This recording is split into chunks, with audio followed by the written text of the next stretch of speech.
মমতা ব্যানার্জির উচিত ছিল, অভিষেক ব্যানার্জির উচিত ছিল, একদিকে যেমন এই পিসি ভাইপো মিলে চারি জায়গায় মন্দির করে বেড়াচ্ছে, সরকারের কাজ মন্দির মসজিদ তৈরি করা নয়, তারপরেও তিনি র্যান্ডমলি মন্দির করে বেড়াচ্ছেন। অপরদিকে মসজিদ না করলেও আমরা চাইনি সরকার মসজিদ করুক। আমি মুসলিম ঘরের জন্ম হয়ে বলছি, প্রয়োজন নাই সরকারের মসজিদে নামাজ পড়ার।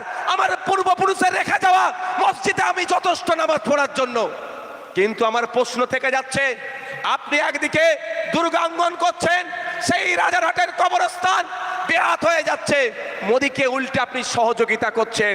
আপনার কাছ থেকে অন্তত এটা আশা করেছিলাম, আপনি মহাকাল মন্দির বানাচ্ছেন, আপনি দীঘাতে জগন্নাথ ধাম বানাচ্ছেন, আপনি আপনার দুর্গাঙ্গন করছেন, সাথে সাথে অন্তত নতুন না বানালো মন্দির, মসজিদ না বানালো, মসজিদের দরকার আছে ভাই? মমতা ব্যানার্জি বানিয়ে দেবে, তারপরে নামাজ পড়তে হবে, এরকম ব্যাপার আছে নাকি? হ্যাঁ, আপনারা কি চান সরকার মসজিদ করে দিক? আমি তো চাই না।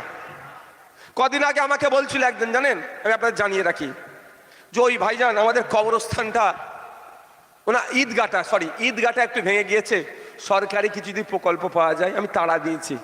আমি যে লজ্জা করে না? ইবাদত তুমি করবে আর সরকার তোমাকে পাকা করে দেবে?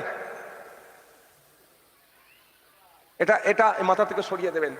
মন্দির করেছে বলে মসজিদ করে দিতে হবে এরকম বায়না নয়, কিন্তু প্রশ্ন করতে হবে, যারা মন্দির মসজিদে যাচ্ছে তারা কি নিরাপদে আছে? আমার মায়েরা কেউ মন্দির কেউ মসজিদে যান, তারা কি নিরাপদে আছে? এটা প্রশ্ন করতে হবে।